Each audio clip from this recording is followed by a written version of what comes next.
बहुत इंटरेस्टिंग है और ये बेसिक चैप्टर है आपके पास इलेक्ट्रिसिटी के हवाले से। और इसमें जो हम बेस बनाएंगे बेटा वो इंशाल्लाह आगे आने वाले 3-4 चैप्टर्स में आपकी हेल्प करेगी। अच्छा जी, सबसे पहले इलेक्ट्रोस्टैटिक्स।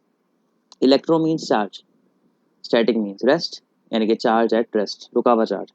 अब वो कैसे रुकेगा, क्यों रुकेगा, फर्जी तौर पे रुकेगा, कैसे होगा, वो हम देखते रहेंगे। अभी तो बस आप मेरी बात मानते हुए चलें कि भाई चार्ज को हमने रोका हुआ है। अब सबसे पहले बात यहीं से स्टार्ट करता हूँ कि बेटा how will you define a charge, कि भाई चार्ज को कैसे डिफाइन किया जाए। अब आप सब ने अपने अपने टीचर से पढ़ा है कि भाई चार्ज को जब डिफाइन करने जाओ तो ये तो पता चलता है कि चार्ज का सिंबल क्यू होता है, चार्ज का जो यूनिट है वो कूलम्स होता है, चार्ज एक स्केलर क्वांटिटी मिलती है, लेकिन चार्ज को डिफाइन करना पॉसिबल नहीं हो पाता। अब डिफाइन करना पॉसिबल क्यों नहीं हो पाता, मैं आपको एक सिंपल सी बात बताता हूँ। मैंने आपको थोड़े टाइम पहले न्यूक्लियर फिजिक्स का जो है लेक्चर दिया था, और उस न्यूक्लियर फिजिक्स में हमने इस बात को जो है ये देखा था कि भाई उसके अंदर जो क्वार्क्स होते हैं वो बेसिक डिवाइड मेकिंग यूनिट होते हैं ना, और इलेक्ट्रॉन्स के अंदर तो वो होते भी नहीं, ऐसा था। तो उनकी मदद से आपके पास जो चीज़ डेवलप होके आती थी बेटा उसको हम कहते थे चार्ज। लेकिन इसका मतलब चार्ज है बेसिक यूनिट के अंदर भी मौजूद है, और उस बेसिक यूनिट को डिफाइन करना इस लेवल पे इतना मुश्किल है, तो चार्ज की अपनी प्रॉपर्टीज को डिफाइन करना कितना मुश्किल होगा। तो डिस्कवर ये हुआ कि भाई आप जब भी किसी मैटर को उठाओ उसके ऊपर चार्ज या तो बैलेंस होगा या तो अनबैलेंस्ड होगा। बैलेंस का मतलब उस पर जितने नेगेटिव है जितने पॉजिटिव है वो सब इक्वल होंगे, लेकिन अनइक्वल का अनबैलेंस का मतलब उसमें पॉजिटिव ज्यादा होंगे या तो नेगेटिव ज्यादा होंगे, एंड वाइस वर्सा। तो चार्ज को डिफाइन करना इतने बेसिक लेवल पर पॉसिबल नहीं हो पाता, तभी हम कहते हैं कि चार्ज जो है बेटा वो है आपके पास एक अदद अनडिफाइंड अनडिफाइंड क्वांटिटी। ठीक है, या आप कह सकते हैं कि ये आपके पास है एक अदद पेरेंट क्वांटिटी। अच्छा जी, पेरेंट क्वांटिटी का मतलब है जो हर चीज के अंदर मौजूद हो। क्लियर है? तो एक तो ये बेसिक चीज है जो बेटा आपको जो है लाजमी तौर पे पता होना चाहिए। खैर, यहाँ तक एक तो ये बात होगी। अब अगर मैं इस बात को आगे लेके चलूं कि भाई चार्ज हो गया, सब कुछ हो गया, हमने बात कर ली इस पे। अब चार्ज की जो टाइप्स हैं वो कितनी है, तो अगर हम टाइप्स के हवाले से बात करें बेटा तो हम सब जानते हैं जी चार्ज की दो टाइप्स जो हैं मौजूद हैं। और उन दो टाइप्स में से अगर मैं यहाँ पर दोनों को बारी बारी जो है एक्सप्लेन करूँ तो आपको जो एक बात समझ में आएगी, और वो ये बात है बेटा कि सबसे पहली जो टाइप है बेटा चार्ज की, अगर आप उसको कैटेगराइज करें तो कैसे होगा, एक होगा बैलेंस्ड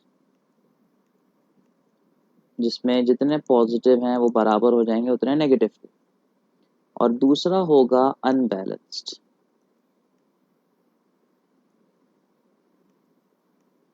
ठीक है जी। और अब अगर मैं इस अनबैलेंस को बताना शुरू करूं तो बेटा अनबैलेंस के हवाले से हमारे पास दो टाइप्स हैं, जिनमें से एक जो है बेटा उसको हम लोग कहते हैं positive charge and other one is the negative charge. अब इसको समझने के लिए एक सिंपल सी बात हम यहाँ पे करते हैं। एक दो तरीके से मैं आपको समझाऊंगा, पहले आप आसान तरीका समझें। भाई ये है आपके पास एक अदद न्यूक्लियर एटम, ठीक है बेटा, ये आ गया भी एटम आ गया दो। अब इसके सेंटर में कौन रहता है, प्रोटॉन और न्यूट्रॉन। न्यूट्रॉन पर तो कोई चार्ज नहीं है, भगा देते हैं उसे, प्रोटॉन कंसिडर करते हैं। और आसपास जो एंजॉयमेंट कर रहा है, रोटेट कर रहा है, उसका नाम है इलेक्ट्रॉन, जिसपे होता है एक नेगेटिव चार्ज। अभी इस पे जितना +1 है, फॉर एग्जाम्पल 1.6 को मैं राउंड ऑफ करके 1 ले रहा हूँ, तो इस पे +1 इस पे -1, तो इसका टोटल चार्ज 0 है। लेकिन अगर मैं किसी तरीके से इसको एनर्जी देकर आयोनाइज कर दूं और इसको बाहर निकाल दूं और अब ये अपनी जगह को छोड़ दे, खाली हो जाए, यानी कि आप सपोज करो कि यहाँ पर आपको कोई चीज़ मिल ही नहीं रही, आप समझ रहे हैं यहाँ पे खाली जगह पड़ी हुई है, तो अब क्या होगा, अब यहाँ पर -1 तो चला गया, सिर्फ +1 मौजूद है, तो ये आ जाएगा पॉजिटिव। अच्छा यहाँ पर भी ये पूरा पॉजिटिव चार्ज जाएगा। अब यहाँ पर एक इलेक्ट्रॉन था, दोनों न्यूट्रल थे इस वक्त।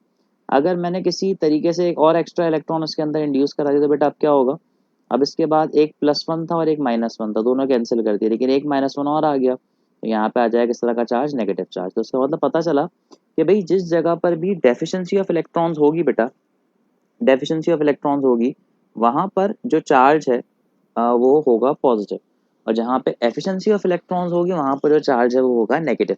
आप कंपैरेटिवली भी इसको देख सकते हैं। अब कंपैरेटिवली कैसे देखेंगे मैं आपको समझाता हूँ यहाँ पे थोड़ी देर में। अभी तो खैर आप इसको जो है देखते भी चले।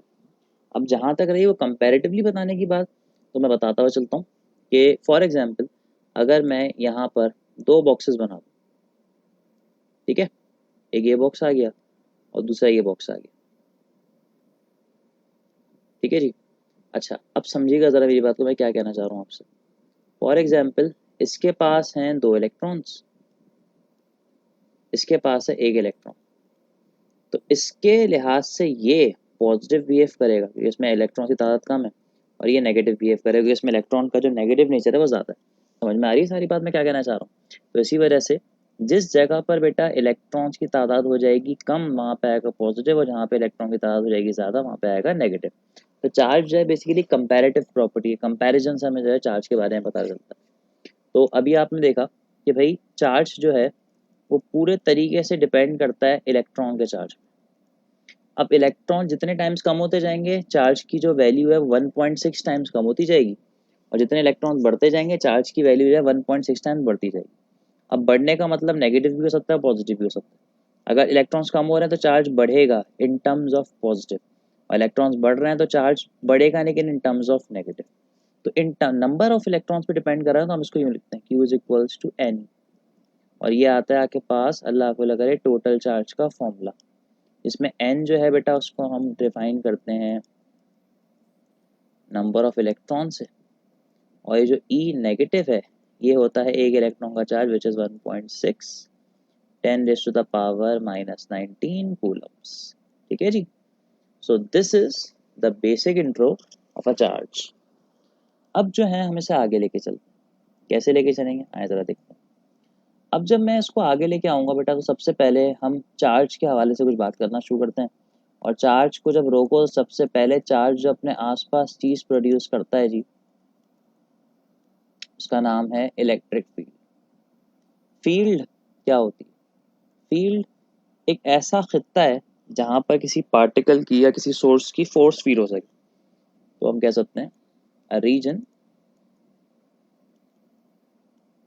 इन which a particle can experience some force of a source। किसी फोर्स की सोर्स को जिस ए रीजन में फील किया जा सके उसे हम लोग कहते हैं क्या जी आपके पास फील्ड। जैसे एक पेपर है, A4 साइज का पेपर है, उसके सेंटर में मैग्नेट रखा, वो मैग्नेट इतना पावरफुल है कि A4 के पूरे रीजन पर मैग्नेटिक फील्ड है। अब अगर आपने पेपर के बाहर कहीं मेटल का पार्टिकल फेंका तो वो अट्रैक्ट नहीं करता, लेकिन अगर पेपर के ऊपर मेटल का पार्टिकल पार्टिकल फेंका तो वो फॉरन अट्रैक्ट कर लेता है। तो उसका मतलब वो A4 का जो रीजन है वो एक खत्ता है, वो एक एरिया है, वो एक सरफेस है जिस पर इलेक्ट्रिक फील्ड जो है अपनी रीजन को एग्जिस्ट करवा सकती है, तो उसको फील्ड कहते हैं। अगर चार्ज की फील्ड हो तो इलेक्ट्रिक फील्ड, अर्थ की फील्ड हो तो ग्रेविटेशनल फील्ड, अपना अल्लाह को करे मैग्नेटिक फील्ड हो तो magnetic field and so on. अब फील्ड्स को रिप्रेजेंट कैसे किया जाता है आए ज़रा देखते हैं। Let us consider a positive charge and let us also consider a negative charge. ठीक है जी। अब एक को मैंने दे दिया पॉजिटिव, दूसरे को मैंने दे दिया नेगेटिव। पॉजिटिव चार्ज तब बनता था जब इलेक्ट्रॉन एमिट आउट होता था, तो उसकी जो फील्ड होती है ना वो आउटसाइड होती है, यानी कि ये जो है तब काम करता है जब इसमें से फील्ड जो है वो बाहर की तरफ जो है इमिट आउट हो रही है। ठीक है जी। तो इसका मतलब इसकी जो फील्ड आपको मिलेगी वो हमेशा मिलेगी बाहर की तरफ निकलती हुई।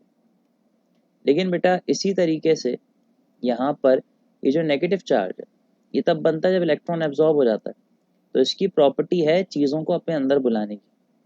तो इसकी जितनी भी फील्ड है आपको जब भी मिलेगी आपको ऐसा लगेगा कि वो एक वैक्यूम क्लीनर की तरह अंदर की तरफ एब्जॉर्ब हो रही है। तो अगर मैं इसके एरोज यहाँ इस तरह से बना दूँ तो ये बहुत बेहतर तौर पे आपको यहाँ पे समझ में आ जाएगा। ठीक है जी। तो इसकी जो फील्ड है इसे हम लोग कहते हैं ये 3 डायमेंशन, असल में आपको दिख तो 2 डायमेंशन में रहा है लेकिन असल में होता है ये 3 डायमेंशन में। तो उसको हम कहते हैं रेडियली। रेडियली, इसको भी रेडियली बोलेंगे, इसको भी रेडियली बोलेंगे। ये है radially outward and this is radially inward. अब जब दोनों को आप एक दूसरे के सामने रख देंगे बेटा तो होगा कुछ इस तरीके से कि यहाँ से कुछ इलेक्ट्रिक फील्ड इमिट आउट होकर इसकी तरफ चली जाएगी, जिसकी वजह से ये दोनों एक दूसरे को अट्रैक्ट करेंगे और हम जानते हैं अपोजिट चार्जेस अट्रैक्ट। लेकिन अगर इसी तरीके से सिमिलर चार्जेस यहाँ पर होते तो अपने आप को क्या कर रहे होते बेटा, बेसिकली रिपेल कर रहे होते। ठीक है ना। तो अगर इसी तरीके से मैं यहाँ पर 2 पॉजिटिव चार्ज बनाता, पॉजिटिव बना के दिखा रहा हूँ, उनकी एरोज को अपोजिट कर देंगे तो नेगेटिव बन जाएंगे। तो अगर मैं यहाँ पे 2 लेट्स सपोज पॉजिटिव चार्ज बना दूँ और मैं आपसे बोलूँ भाई इसकी फील्ड कैसे होगी, तो इसकी फील्ड मैं खुद बना देता हूँ। जब ये दोनों पॉजिटिव चार्ज एक दूसरे के आमने सामने आएंगे तो एक दूसरे को रिपेल करेंगे, तो इनकी फील्ड ऑफ लाइंस जो है वो इस तरीके से जाएंगी। अच्छा, ये जो एरोज मैं यहाँ पे बना रहा हूँ ना, ये असल में वेक्टर्स नहीं है, ये इमेजिनरी एरोज। जिस तरह से आप मैग्नेट की डायग्राम में बनाया करते थे ना, या आप इस तरह से किया करते थे कि एक बोर्ड लिया करते थे एज सच, उस पर जो है एक मैग्नेट रख दिया करते थे, नॉर्थ और साउथ एक जगह पे होता था, और कंपास रख के लाइंस ड्रॉ करते तो इस तरह की लाइंस बना करती थी। आप सबको याद होगा, आपने मैट्रिक में इस तरह का प्रैक्टिकल किया। वो जो लाइंस आप बनाते थे क्या वो असल में होती है? नहीं, आप इमेजिनरी तो आप अपने आप को दिखाने की नहीं बनाते थे वो, तो उसे कहते थे लाइंस ऑफ फोर्सेस। ये जो सारे एरोज हैं ये भी लाइंस ऑफ फोर्सेस, यानी कि इनको कहते हैं इलेक्ट्रिक।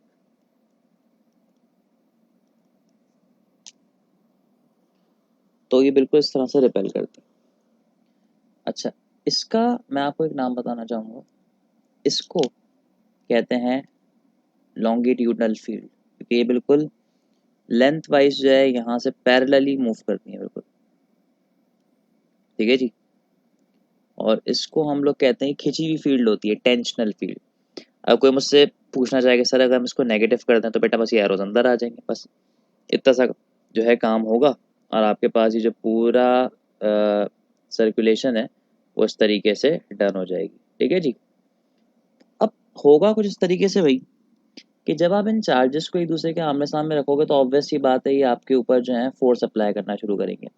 जैसे अब ये इसकी तरफ यहाँ पे फोर्स अप्लाई करेगा, यूँ एक्शन, और फिर उसको मिल जाएगा इसका रिएक्शन, तो फिर ये दोनों एक दूसरे को रिपेल करेंगे। अब इनके दरमियान जो फोर्स है उसको हम लोग कहते हैं इलेक्ट्रोस्टैटिक फोर्स। और ये इलेक्ट्रोस्टैटिक फोर्स किसने बताई थी जी हमें? ये बताई थी हमें कूलम्स लॉ ने, जिसका फॉर्मूला आप बचपन से जानते हैं बेटा, जो कि होता है F इज इक्वल्स टू के first charge into second charge upon distance between them का स्क्वायर। ठीक है जी।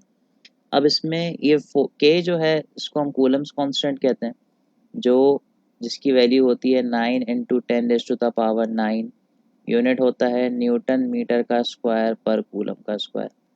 ये बताता है कि चार्जेस के दरमियान जो मीडियम है उसका चार्जेस की फोर्स के ट्रांसफर पे कितना इफेक्ट होता है। अब अगर इस के हवाले से बात करें बेटा, तो के की जो कहानी है वो ये है कि के असल में बना होता है इस फैक्टर से, k is equals to 1/4πε0। Epsilon naught एक कांस्टेंट है, नाम आप सब जानते हैं, इसको हम कहते हैं परमिटिविटी ऑफ फ्री स्पेस, या वैक्यूम आप कहना चाहें इसको, या एयर भी कह सकते हैं। और इसकी जो वैल्यू होती है वो होती है 8.85 10⁻⁻12। के यूनिट का उल्टा यूनिट इसका होता है।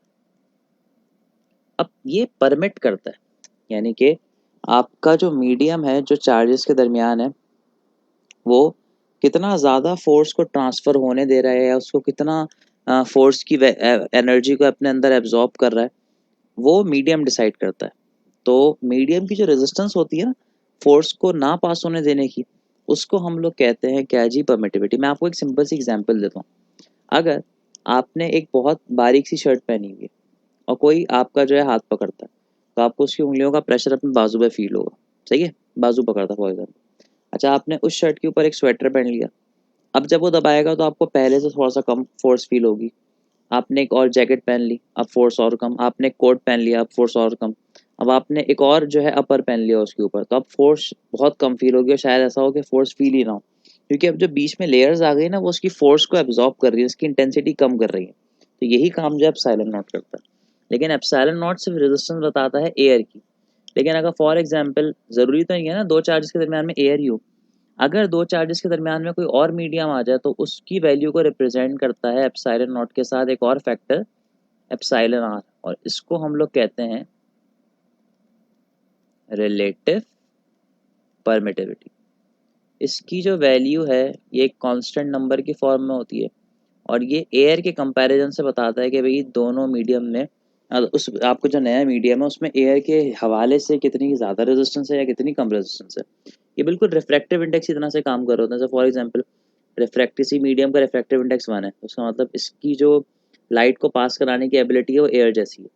किसी का रिफ्रैक्टिव इंडेक्स 1.33 ऐसा पानी का होता है, उसका मतलब ये जो है एयर से ज़्यादा डेंस है, तो ये 0.3 टाइम्स लाइट को ज़्यादा बेंड करेगा।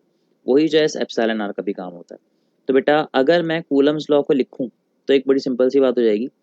कूलम्स लॉ होता है F इज इक्वल्स टू के Q1 Q2 अपॉन आर का स्क्वायर। के की जगह अगर वैल्यू पुट करें तो ये बन जाता है 1 अपॉन एप्सिलॉन नॉट। जो बचता है वो क्या बच जाता है, Q1 Q2 upon 4 pi r का स्क्वायर। अभी जो 4 पाई आर का स्क्वायर है असल में ये होता है किसी स्फेयर का, ये पूरा स्फेयर है, और इस स्फेयर का ये जो सरफेस एरिया है ना, ये जो मैं आपको ग्रीन करके दिखा रहा हूँ, खैर अभी तो आपको 2D में नज़र आएगा यहाँ पे जब आप उसको देखेंगे वीडियो को, लेकिन अगर आप इसको 3D में सपोज करें तो बिल्कुल एक बॉल की तरह से होगा।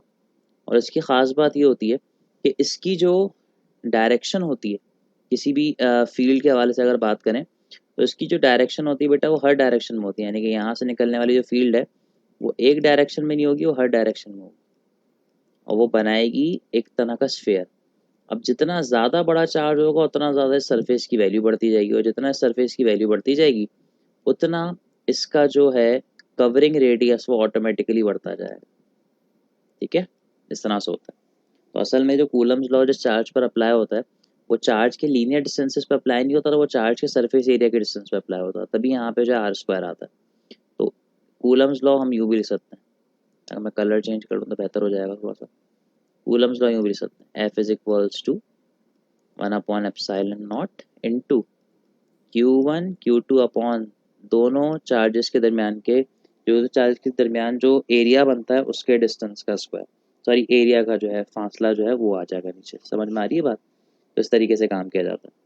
अभी जो एप्सिलॉन नॉट है इसका मतलब इस वक्त जो चार्जेस हैं वो एयर में रखे हुए हैं, लेकिन अगर चार्जेस को मीडियम में रख दूँ तो देखिए यहाँ पे एफ की जगह आ जाएगा F dash, Q1 Q2 upon ए ऐसे ही रहेगा।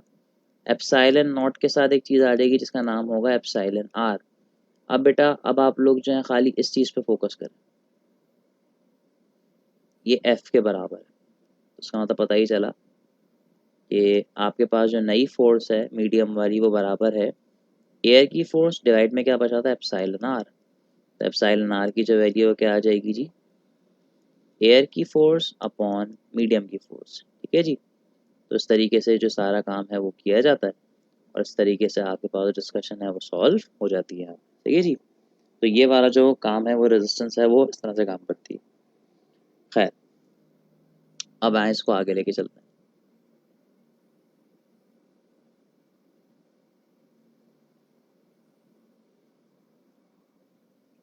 अच्छा जी, अब एक क्वेश्चन देखते हैं इसके हवाले से।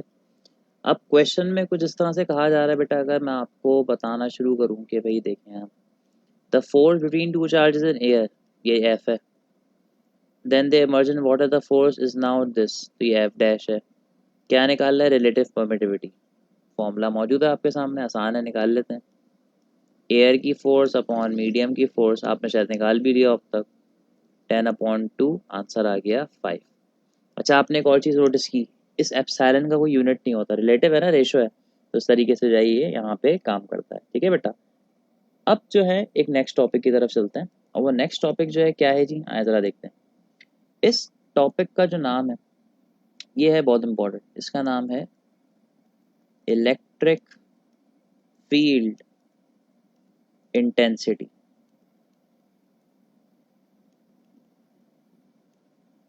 टॉपिक अच्छा है।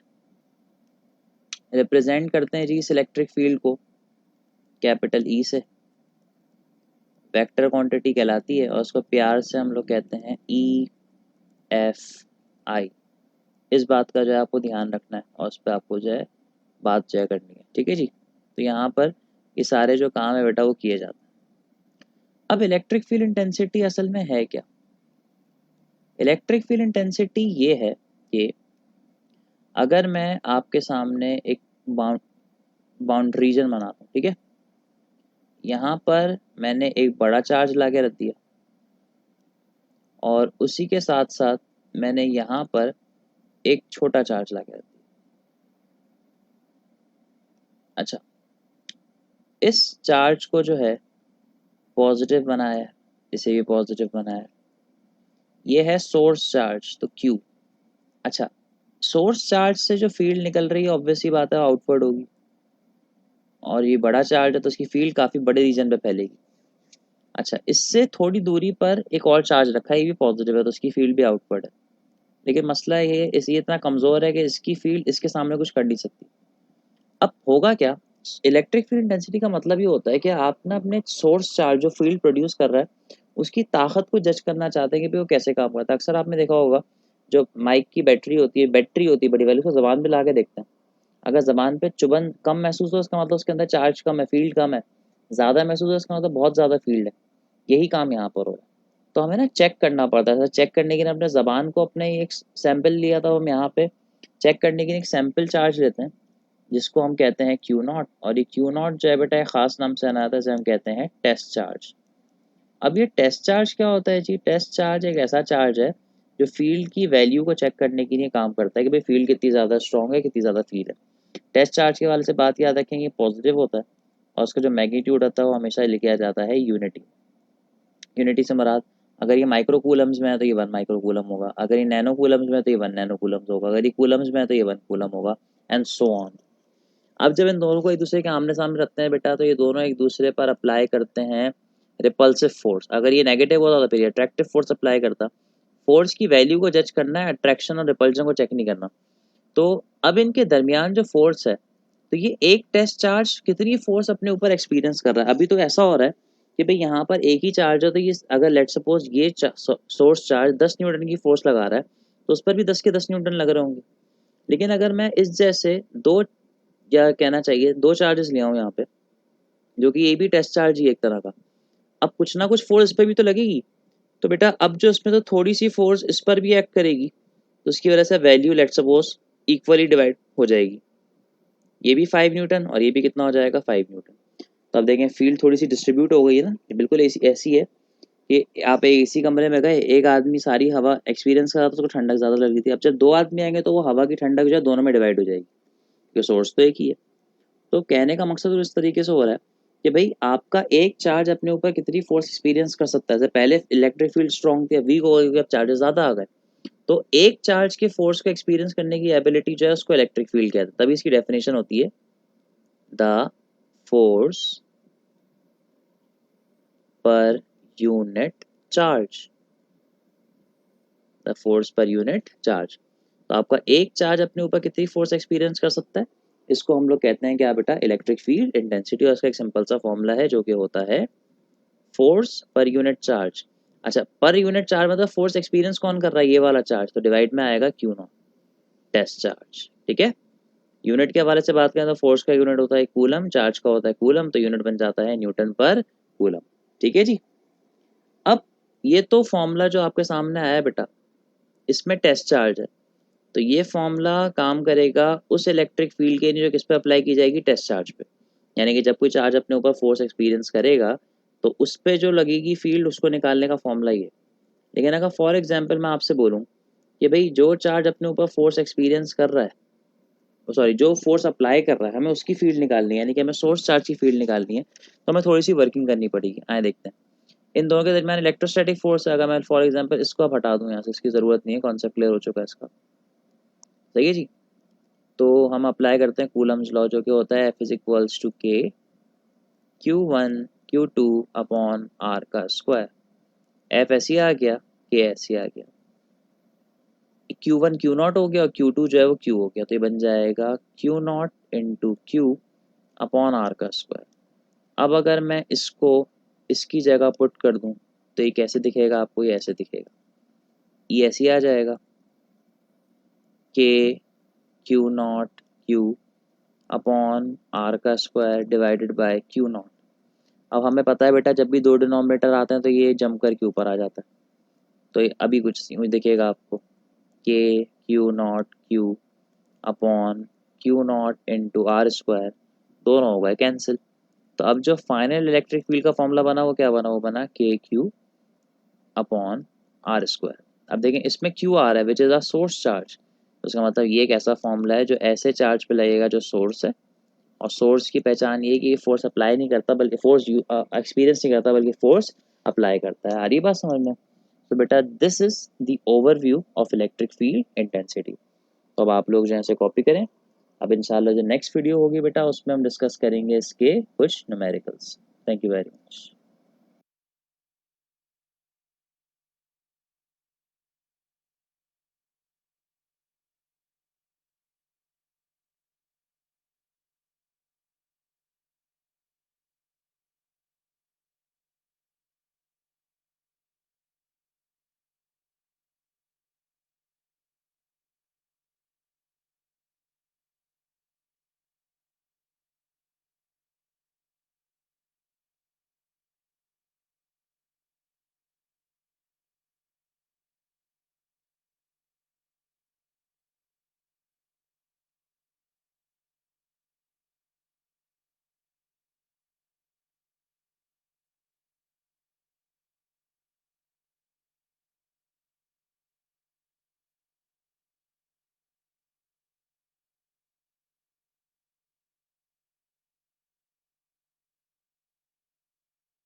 मैंने आप लोगों को टॉपिक पढ़ाया था, उस टॉपिक का जो है नाम था इलेक्ट्रिक फील्ड इंटेंसिटी। ठीक है जी।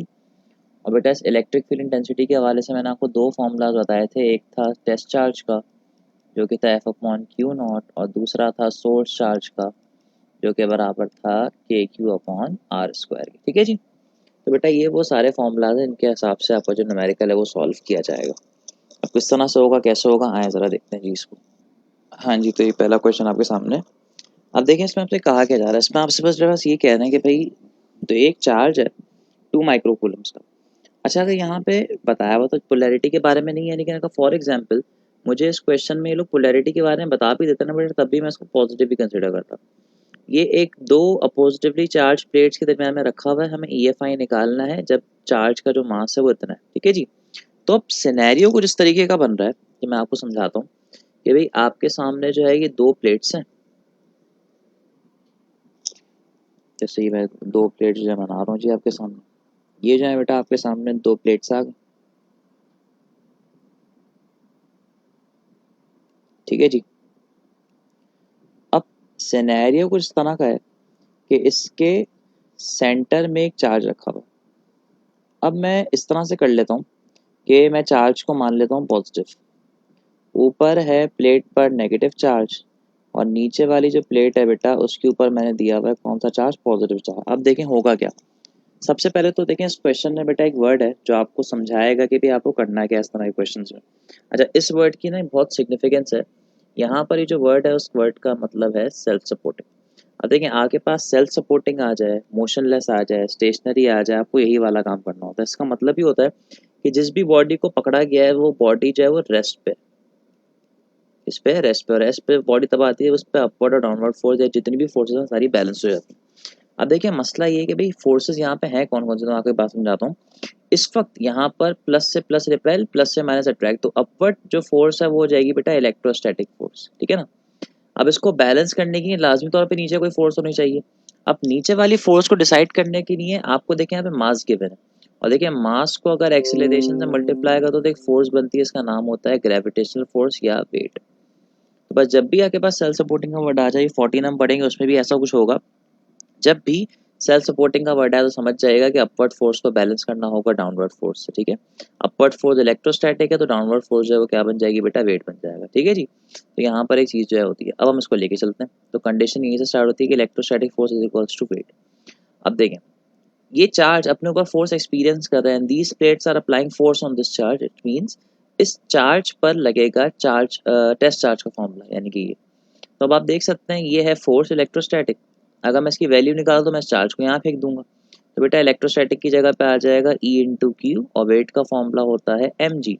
तो ई निकालेंगे तो चार्ज डिवाइड में आ जाएगा, तो ये बन जाएगा M G upon Q. Clear है जी। तो अब अगर हम इसके हवाले से कुछ बात करें तो मास की वैल्यू जो है यहाँ पे रखी हुई है 2 एक्सपोनेंशियल माइनस 2, जी की वैल्यू सब जानते हैं बचपन से 10 लेनी है हमें, और जो क्यू है बेटा वो है 2 माइक्रो, माइक्रो होता है -6, 2 से 2 कैंसिल, -2 से -6 कैंसिल, क्या बचा -4, इसको ऊपर ले आए तो ये बन जाएगा 10 एक्सपोनेंशियल 4। इसका मतलब इस 10 के सामने मज़ीद 4 ज़ीरोस और लगे हुए हैं, और अगर ये इलेक्ट्रिक फील्ड इंटेंसिटी है तो उसका यूनिट बन जाएगा न्यूटन पर कूलम। तो बेटा इस तरीके से ये बहुत आसान सा क्वेश्चन आपके सामने सॉल्व हो जाएगा, ठीक है जी। तो इस तरीके से आप इस क्वेश्चन को सॉल्व कर सकते हैं। तो ये तो पहला क्वेश्चन था बेटा किसके हवाले, ये बहुत आसान सा क्वेश्चन आपके सामने सॉल्व हो जाएगा, ठीक है जी। तो इस तरीके से आप इस क्वेश्चन को सॉल्व कर सकते हैं। तो ये तो पहला क्वेश्चन था बेटा किसके हवाले से, इलेक्ट्रिक फील्ड इंटेंसिटी के हवाले से। अब आप इसे कॉपी करें। चलिए जी एक और क्वेश्चन सॉल्व करते हैं। देखिए इसमें कहा क्या जा रहा है, what will be the EFI, EFI क्या होगा, electric field intensity, if the distance increase by 3 times. अब देखें जब भी EFI के बारे में पूछ रहे हैं बेटा, तो किसी भी चार्ज की जो इलेक्ट्रिक फील्ड है अगर उसे अफेक्ट करना है तो आपको चार्ज के साथ कुछ छेड़खानी करनी पड़ेगी, और इस वक्त चार्ज अपने आप में एक सोर्स चार्ज होता है, तो इसका मतलब जब भी इस तरह के क्वेश्चन आएंगे आपको इस वाले फॉर्मूले को सपोर्ट करना पड़ेगा। अब कह रहे हैं जो डिस्टेंस है वो इंक्रीज बाय हुआ है 3 टाइम, यानी कि आर के साथ जो है वो 3 आ जाएगा, लेकिन इस आर के साथ स्क्वायर भी तो है, तो यहाँ पे 3 नहीं आएगा बल्कि 3 का स्क्वायर आएगा विच इज़ 9। तो ई के डिवाइड में एक नंबर आ जाएगा विच इज़ 9, तो आंसर आ जाएगा ई बाय 9, ठीक है जी। तो इस तरह से क्वेश्चन जो है वो सॉल्व हो जाएगा। अब इसको देखें, ये आप खुद सॉल्व कर सकते हैं।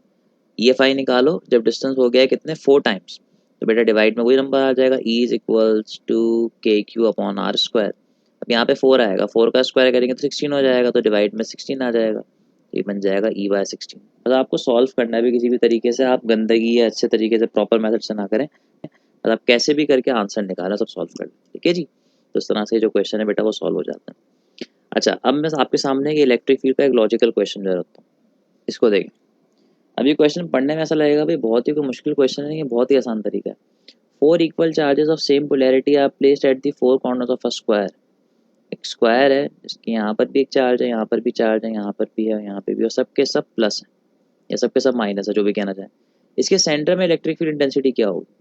अब देखें आपको सिर्फ एक बात का ध्यान रखना है, पॉजिटिव चार्जेस जो है अपनी फील्ड को क्या करवाएंगे, रिपेल करवाएंगे। तो जब ये रिपेल करवाएंगे तो बीच में कोई फील्ड ही नहीं होगी, और जब बीच में कोई फील्ड ना हो तो उसको हम बोलते हैं zero field region, zero field region. तो ऑटोमेटिकली इलेक्ट्रिक फील्ड का आंसर बिना कुछ सोचे समझे क्या हो जाएगा, जीरो हो जाएगा बेटा, ठीक है जी। हाँ जी अब आप इस वाले क्वेश्चन को देखें, what will be the value of electric field intensity between two positive charge plate. बेटा मेरे ख्याल से आप खुद सॉल्व कर सकते हैं, दो पॉजिटिव चार्ज प्लेट्स हैं, दोनों पे सिंपल सिम चार्ज होते हैं, फील्ड को रिपेल करवाएंगे, बीच में कोई फील्ड नहीं होगी, तो ऑटोमेटिकली आंसर आ जाएगा जीरो। तो फ़ौरन जज्बातियों को सॉल्व करने मत लग जाएगा, पहले क्वेश्चन को ज़रा ढंग से पढ़ लीजिएगा, तो आपके आपको पता लग जाएगा भी इसमें क्या कहा जा रहा है, ठीक है जी। तो ये जो था बेटा पूरे एक तरह से टॉपिक था किसके हवाले से, इलेक्ट्रिक फील्ड इंटेंसिटी के हवाले से। अब आए, अब जो है हम एक नए टॉपिक की तरफ चलते हैं, और वो जो टॉपिक है आसान सा टॉपिक है, इसको हम जो है डिस्कस करते हुए चलते हैं, और इसका नाम है वोल्टेज। अच्छा जी, वोल्टेज को पोटेंशियल डिफरेंस भी कहा जाता है, ठीक है ना। पोटेंशियल डिफरेंस सिंबल इसका पीडी भी हो सकता है, वी भी हो सकता है, डेल्टा वी भी हो सकता है। कहानी क्या है, अगर इसको डिफाइन करते हुए चलें, या चलें इसको डिफाइन करने से पहले मैं आपको इसकी एग्जांपल देता हूँ, फिर उसको डिफाइन करेंगे। अब देखिए, कुछ लोगों के दिमाग में आता है कि भाई वोल्टेज और इससे मिलती जुलती एक चीज़ होती है, इसका नाम होता है ईएमएफ। क्या वो सेम है? कह सकते हैं, लेकिन वो सेम नहीं है। अब कैसे होंगे मैं आपको समझाता हूँ। वोल्टेज जो है ना बेटा, असल में एक तरह की ड्राइविंग फोर्स या ड्राइविंग पोटेंशियल, आप जो भी कहना चाहें, ये ऐसी फोर्स है जो चीज़ों को मूव कराने में बहुत हेल्प करती है। चीज़ों को मूव कराने में क्या करती है जी? हेल्प करती है। जैसे फॉर एग्जांपल अगर मैं आपसे बोलूँ भाई दुनिया में कितने ड्राइविंग पोटेंशियल्स हैं, तो आप अभी सोच रहे होंगे भाई क्या हो सकता है कुछ लोगों ने सोच लिया हो, तो मैं आपको बता दूँ दुनिया में 3 ड्राइविंग पोटेंशियल। कौन कौन से? अगर आपको हीट को फ्लो कराना है तो आपको टेम्परेचर डिफरेंस चाहिए होता है, तो टेम्परेचर डिफरेंस पोटेंशियल की तरह से काम करता है हीट के केस में। अगर आपको गैसेज या लिक्विड्स को फ्लो कराना, तो चीज़ें हमेशा हाई प्रेशर से लो प्रेशर की तरफ फ्लो करती हैं, तो ये प्रेशर जो है ड्राइविंग फोर्स का काम करता है लिक्विड्स के तौर पे। लेकिन अगर आपको चार्जेस को फ्लो कराना है, तो चार्जेस हाई पोटेंशियल से लो पोटेंशियल की तरफ फ्लो करते हैं, और ऐसा पोटेंशियल आपको कौन देता है बेटा? ऐसा पोटेंशियल देता है आपको सिर्फ बैटरी। उसका मतलब वोल्टेज जो है वो चार्ज को फ्लो कराने का काम करता है। समझ में आ रही है मेरी बात, क्या कहना चाह रहा हूँ? अब होगा कुछ यूँ, फॉर एग्जाम्पल अगर मैं आपसे बोलूँ कि भाई यहाँ पर जो चार्जेस हैं वो कम है, यानी कि यहाँ पे इलेक्ट्रॉन्स कम है, और ऊपर जो इलेक्ट्रॉन्स हैं वो कंपैरेटिवली ज़्यादा है। यहाँ पे इलेक्ट्रॉन की तादाद ज़्यादा है बहुत, और यहाँ पे कम है, तो लो पोटेंशियल हाई पोटेंशियल। अब इंसान की आदत है कि वो हाई पोटेंशियल से लो पोटेंशियल की तरफ जाता है, या इलेक्ट्रॉन को पता है ऐसा होता है। तो जब ये इलेक्ट्रॉन हायर शेल से लोअर शेल की तरफ आएगा तो क्या होगा? केमिस्ट्री का रूल है, अपनी एनर्जी रिलीज करेगा, ठीक है। अब इस एक चार्ज ने कितनी एनर्जी रिलीज की, या इस एक चार्ज ने अपने आप को ऊपर से नीचे लाने के लिए कितना एनर्जी दी, उस एनर्जी से आप कितना वर्क कर सकते हैं। अगर आप इस चीज़ को नोट कर लें, यानी कि एक चार्ज ने कितना वर्क करने की सलाहियत है, उस चीज़ को हम लोग कहते हैं वोल्टेज। वोल्टेज की डेफिनेशन बन जाती है बेटा, वो क्या बन जाती है? The work done per unit charge. कहने का मकसद क्या है? एक चार्ज कितना काम कर सकता है, उसे हम कहते हैं वोल्टेज, और फॉर्मूला बन जाता है वर्क अपॉन चार्ज, जो किसके बराबर होता है जी? क्यू के वी के बराबर होता है। यूनिट लिखें तो वर्क का यूनिट होता है जूल्स, चार्ज का होता है कूलम्स, जिसको कलेक्टिवली हम लोग जो है कह सकते हैं बेटा क्या? इसको कलेक्टिवली हम लोग कहते हैं वोल्ट्स, ठीक है ना। अच्छा, लेकिन आपने एक बात और पूछी चाहिए थी। अब देखें, चार्ज पहले ऊपर था, वो चार्ज जो है नीचे आ चुका है, और ऊपर अब एक खाली जगह बन गई। अब कुछ थोड़ी देर में होगा क्या, अगर मैं लगातार ये काम करता हूँ, सारे चार्जेस जो नीचे आ जाएं, तो फिर नीचे चार्जेस जमा हो जाएंगे, ऊपर चार्जेस कम हो जाएंगे। लेकिन अब इन चार्जेस के बाद एनर्जी का खत्म हो चुकी है, तो पोटेंशियल इसका लो ही रहेगा, इसका फिर भी हाई रहेगा, या हो सकता है दोनों बराबर हो जाए। अब आपने करना क्या है? अब आपने समझे कि बैटरी थी और ये आपका मोबाइल का सर्किट था। बैटरी डिस्चार्ज हुई थी, मोबाइल चार्ज को यूज़ कर रहा था, काम कर रहा था। अब आप बैटरी वीक हो चुकी है, अब आपको मोबाइल को चार्ज करना, तो आपने करा क्या? जितनी एनर्जी बेटा आपने यहाँ से हासिल की थी, अब वही एनर्जी आपको देनी पड़ेगी। अब आपने कुछ एनर्जी दी, और उस एनर्जी ने चार्ज को दोबारा से ऊपर भेज दिया। तो अब आप इस एक चार्ज को लो से हाई पर ले जाने के लिए कितना वर्क कर रहे हैं इस पे, ये भी क्या कहलाता है? वोल्टेज कहलाता है।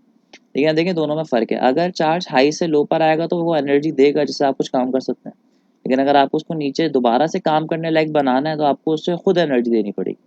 तो ये जो वोल्टेज है और ये जो वोल्टेज है, इसमें फ़र्क है। ये होता है पॉजिटिव वोल्टेज जिससे आपको वर्क मिलता है, और ये हो जाता है नेगेटिव वोल्टेज जिससे आपको वर्क देना पड़ता है। समझ में आ रही है मेरी बात, में क्या कहना चाह रहा हूँ?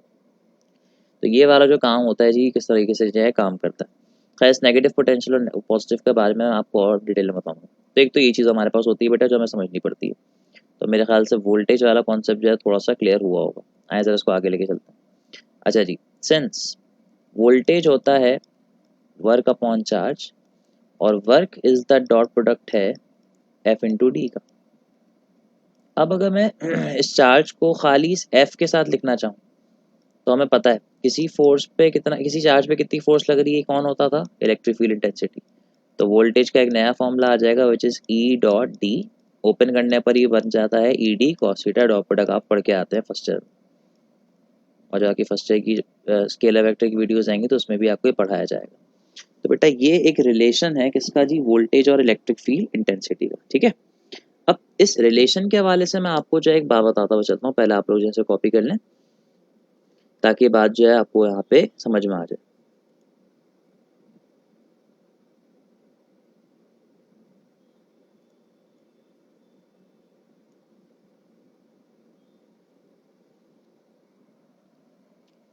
अब मैं आपके सामने एक एग्जाम्पल रखता हूँ, ज़रा समझने की कोशिश करें। अच्छा जी, अब एग्जाम्पल कुछ ऐसी है, लेट सपोज एक वायर है मेरे पास, ठीक है बेटा। अच्छा, हम सब ये जानते हैं या नहीं जानते, तो पता होना चाहिए, पॉजिटिव को कन्वेंशनली हाई पोटेंशियल कहते हैं और नेगेटिव को कन्वेंशनली लो पोटेंशियल कहते हैं। और इलेक्ट्रिक फील्ड जो है वो फ्लो करती है away from positive and towards negative. Let us consider a charge. अगर मैं आपसे बोलूं कि बेटा इस वक्त जो बैटरी है वो क्या हो रही है, डिस्चार्ज हो रही है, क्या हो रही है, डिस्चार्ज, तो आप क्या बोलेंगे, आप बोलेंगे सर इस वक्त चार्ज हाई पोटेंशियल से लो पोटेंशियल की तरफ आ रहा है। आप कन्वेंशनल करंट समझ लें इसको, अगर आपको समझ मुश्किल होती है इलेक्ट्रॉन में। तो जब वो ऊपर से नीचे की तरफ आएगा तो उसका मतलब उसका जो डिस्टेंस होगा वो इस डायरेक्शन में होगा। तो आप देख सकते हैं ये भी नीचे, ये भी नीचे, ठीक है। तो इसका मतलब आपको यहाँ पर जो वोल्टेज है वो क्या होगा, मिल रहा है, तो आप उससे काम कर रहे हैं। और इस वक्त अगर आप देखें तो इन दोनों के दरमियान जो एंगल है वो क्या है जी, जीरो है, बिल्कुल पैरेलल है ना, ये भी ऊपर से नीचे की तरफ, ये भी ऊपर से नीचे की तरफ। एंगल जो है वो कंसिडर किया जाएगा 0 डिग्री, ठीक है। चलिए आया ज़रा फॉर्मूला लिखते हैं। तो वोल्टेज का फॉर्मूला क्या था बेटा, फॉर्मूला था ई डी कॉस थीटा। थीटा की जगह पे 0 आ गया, कॉस 0 1 होता है। तो देखें वोल्टेज का आंसर क्या आ गया, E into D, and it is known as positive voltage. समझ में आ रही मेरी बात में क्या कहना चाह रहा हूँ। अब इसी तरीके से अगर मैं यही एग्जाम्पल दोबारा कंसिडर करूँ,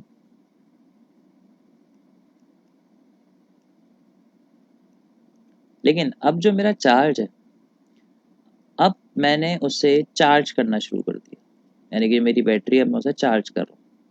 तो अब क्या होगा, वो लो पोटेंशियल से हाई पोटेंशियल की तरफ जाएगा, यानी कि उसका डिस्टेंस तो इस तरफ होगा। चलिए डिस्टेंस तो इस तरफ होगा, लेकिन इलेक्ट्रिक फील्ड तो अभी भी अवे फ्रॉम पॉजिटिव और टुवर्ड्स नेगेटिव ही है ना। तो अब आप देख सकते हैं ये सामने की तरफ, ये पीछे की तरफ, यानी कि ये आगे है और दूसरा जो है वो पीछे है।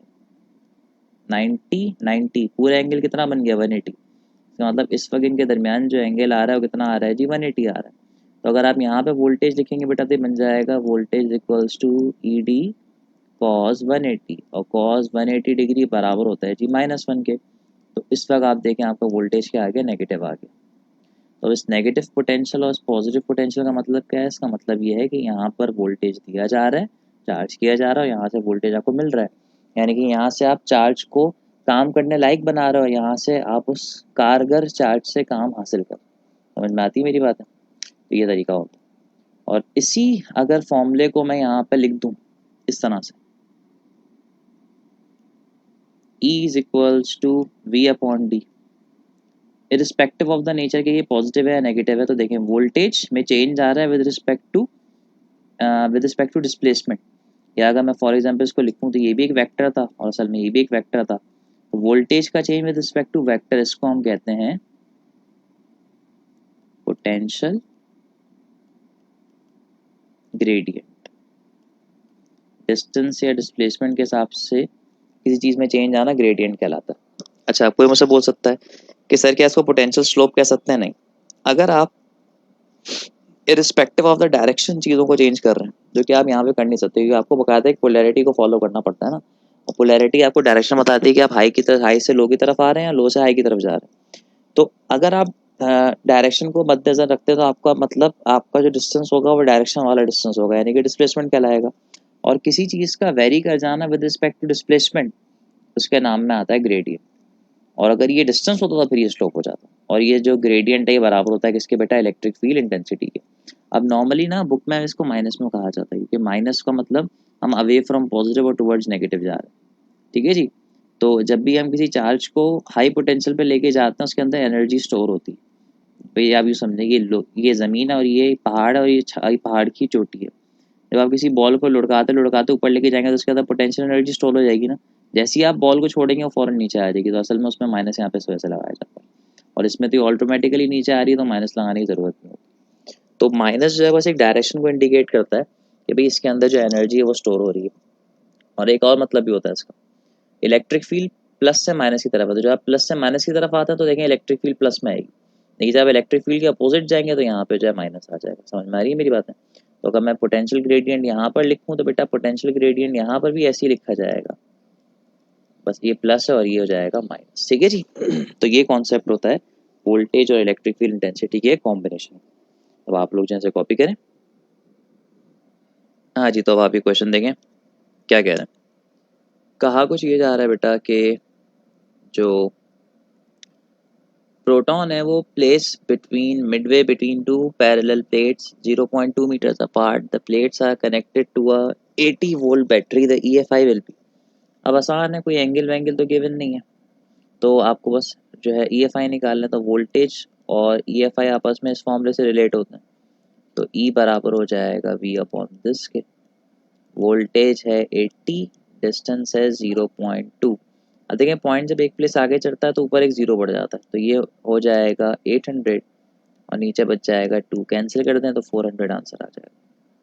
सिंपल सा क्वेश्चन है, उसका जो आंसर इस तरीके से सॉल्व कर लिया जाएगा। ठीक है जी। अब बेटा ये तो नॉर्मल से न्यूमेरिकल है जो हमारे पास नॉर्मली आते हैं, पूछे जाते हैं। खैर, अब ये तो इलेक्ट्रिक फील्ड के बारे से कुछ बात हो गई, अब इसको जो है आगे लेके चलते हैं, किस तरह से देखते हैं। तो अच्छा जी, अब जो टॉपिक बेटा हम डिस्कस करेंगे वो एक आसान सा टॉपिक है, उसका नाम है इलेक्ट्रिक फ्लक्स। चलिए समझते हैं। सबसे पहले तो फ्लक्स समझेंगे, फ्लक्स क्या है।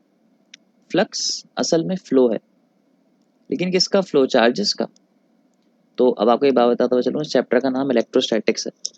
इलेक्ट्रोस्टैटिक्स मतलब चार्ज एट रेस्ट, तो इसका मतलब यहाँ पर चार्ज तो मूव ही नहीं कर सकता लेकिन चार्ज से निकलने वाली जो फील्ड है वो तो मूव कर सकती है ना, उसका मतलब फ्लक्स होता है फ्लो ऑफ फील्ड। ठीक है, लेकिन क्या हर चीज़ फ्लो फ्लक्स कहला सकती है? नहीं। अगर आपको किसी फ्लो को फ्लक्स का नाम देना है बेटा, तो आपको लाजमी तौर पे उस फ्लो को एक रिस्ट्रिक्टेड बाउंड्री से गुजारना पड़ेगा। अगर कोई फ्लो नीचे ऊपर से ज़्यादा तो वो फ्लो है, लेकिन अगर कोई इस रिस्ट्रिक्टेड बाउंड्री से गुजरता है, और इस रिस्ट्रिक्टेड बाउंड्री के मतलब क्या है, इस रिस्ट्रिक्टेड बाउंड्री के अंदर एक चीज़ इंक्लोज्ड है जिसका नाम होता है एरिया। तो अगर हम किसी फ्लो को किसी एरिया से गुजार दें तो वो बेसिकली फ्लक्स बन जाता है। मैं आपको एक सिंपल सी एग्जांपल देता हूँ। आप सपोज करें कि भाई यहाँ पर अगर मैं एक डायग्राम आपके सामने बनाऊँ, देखिएगा ज़रा, यहाँ पे सूरज है, ठीक है, और ये सूरज की जो है लाइट आ रही है, ये लाइट का फ्लो आ रहा है।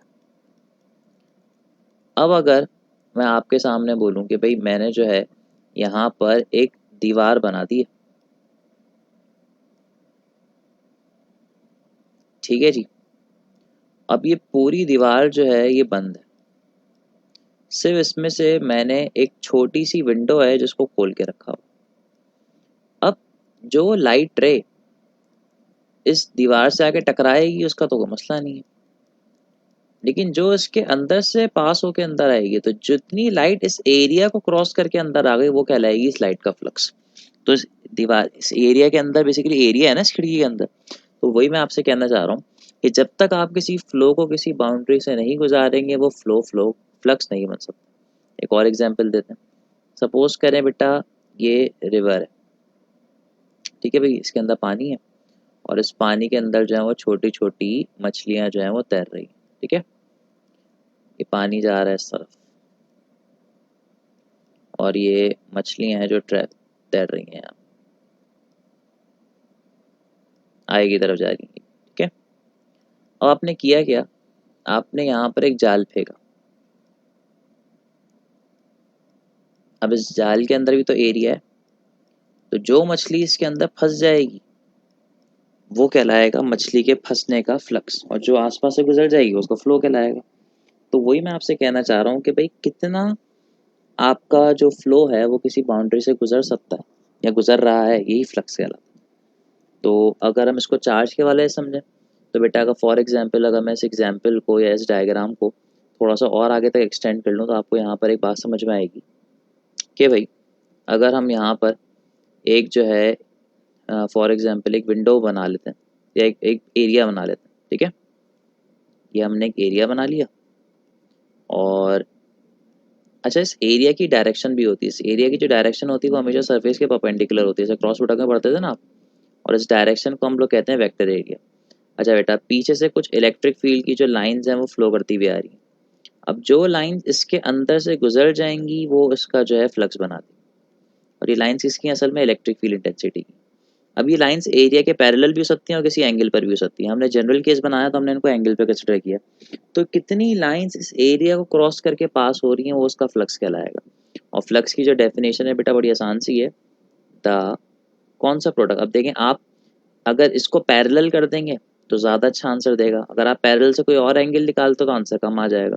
तो इसका मतलब यहाँ पर पैरेलल कंडीशन ज़्यादा फेवर्ड जो है मानी जाती है। पैरेलल कंडीशन को हमारे पास कौन सेटिस्फाई करता है? डॉट प्रोडक्ट या कॉस थीटा। तो इसी वजह से the dot product of electric field intensity and vector area is called electric flux. आ रही है बात समझ में बेटा? तो जब भी हम लोग इलेक्ट्रिक फ्लक्स निकालेंगे हमें EFI और वेक्टर एरिया का क्रॉस डॉट प्रोडक्ट लेना पड़ेगा। अच्छा भाई, इसका जो फॉर्मूला होता है वो सिंबल होता है 5, जो कि बराबर होता है E डॉट डेल्टा ए के। और इसको ओपन करने पे बन जाता है E delta A cos of theta. अब देखें बेटा, ये कॉस थीटा यहाँ पे आ गया तो अब हम यहाँ से फ्लक्स की दो कंडीशंस जो है मालूम कर सकते हैं। कैसे?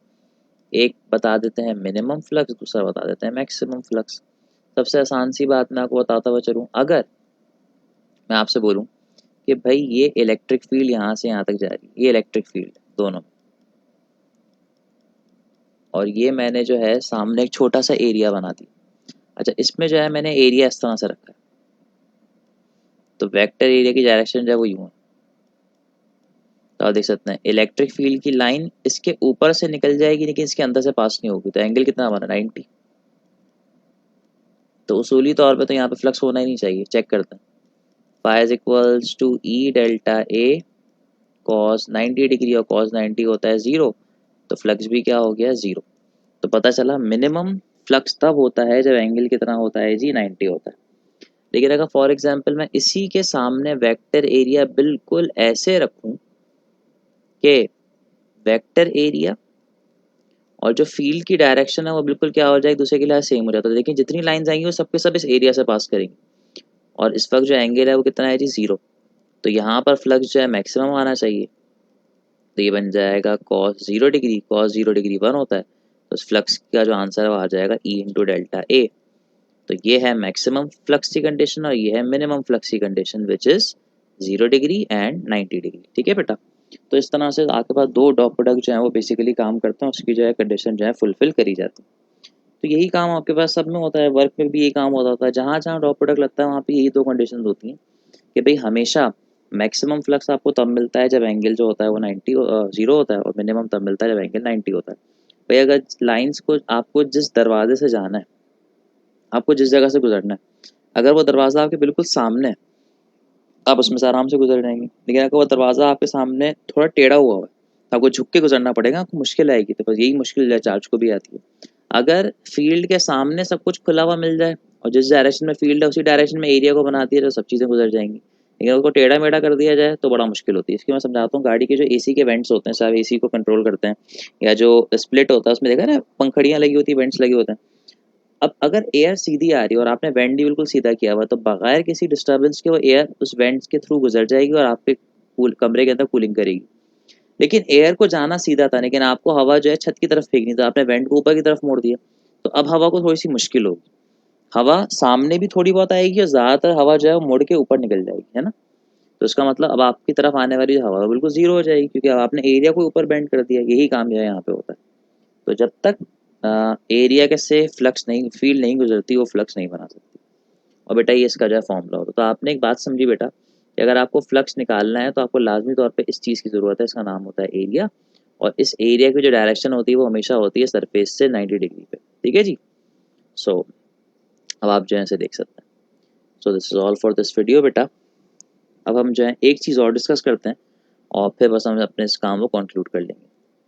अब वो एक चीज़ क्या है जी, उस एक चीज़ को समझने के लिए हम यहाँ पर जो है आपके सामने ग्राफ बना लेते हैं। अब देखें, हमें शुरू से एक बात जो है पता है, क्या जी, ये होता है 0 degree, this is 90 degree, this is 180 degree, this is 270 degree, और पूरा एक चक्कर कंप्लीट होने पे 0 के साथ ही 360 आ जाता है। अच्छा जी, अब हमें एक चीज़ पता होनी चाहिए कि हमारे पास 3 फंक्शन हैं, sine theta, cos theta, tan theta. पहले क्वाड्रेंट में ये होता है फर्स्ट क्वाड्रेंट, ये होता है सेकंड क्वाड्रेंट, ये होता है थर्ड क्वाड्रेंट, और ये होता है फोर्थ क्वाड्रेंट। पहले क्वाड्रेंट में सारे फंक्शन प्लस होते हैं, ऑल। दूसरे क्वाड्रेंट में साइन की वैल्यू प्लस में आ सकती है भाई, किसी की नहीं आती। तीसरे में टेन की वैल्यू प्लस में आ सकती है भाई, किसी की नहीं आती। और चौथे में कॉस की वैल्यू प्लस में आ सकती है भाई, किसी की नहीं आती। तो अब देखें, यहाँ से हम एट का ए उठा लेते हैं, साइन का एस उठा लेते हैं, टेन का टी उठा लेते हैं, और कॉस का सी उठा लेते हैं। तो आप इसको इस तरह से याद कर सकते हैं, एड शुगर टू, अगर चाय पीते हैं तो चाय, कॉफ़ी पीते हैं तो coffee.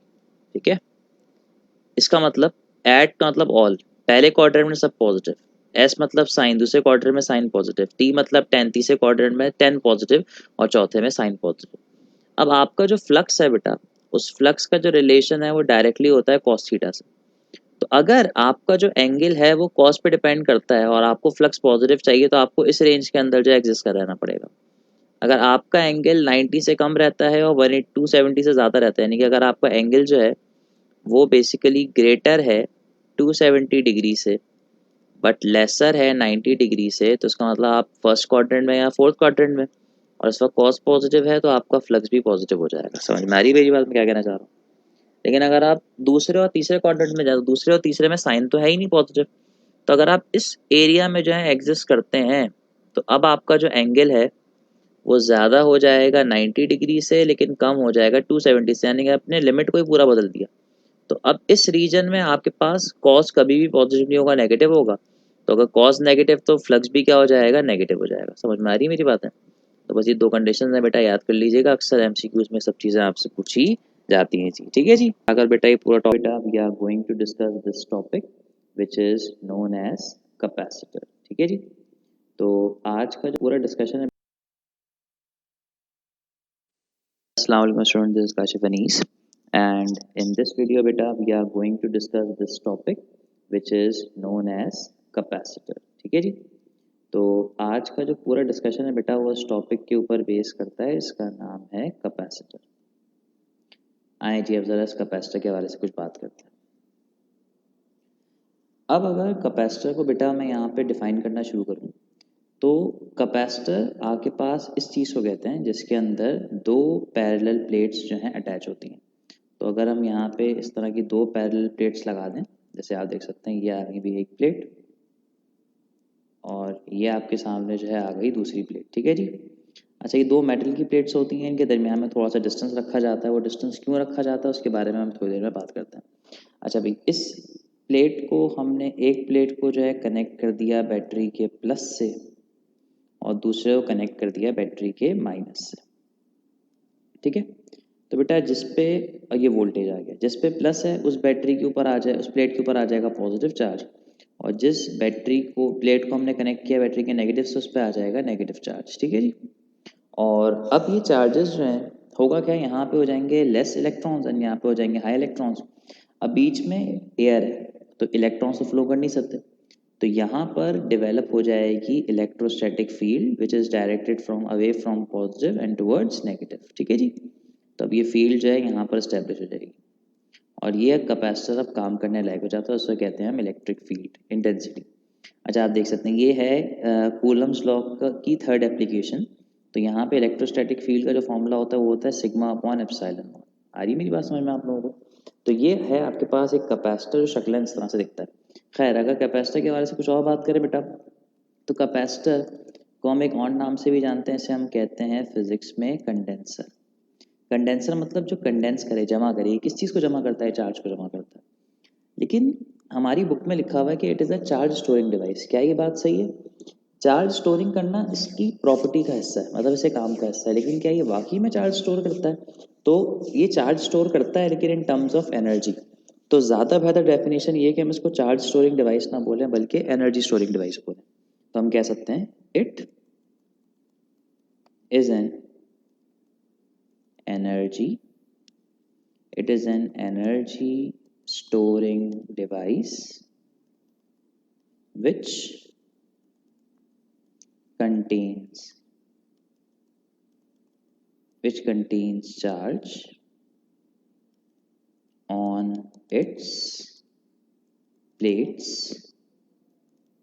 for producing electric field।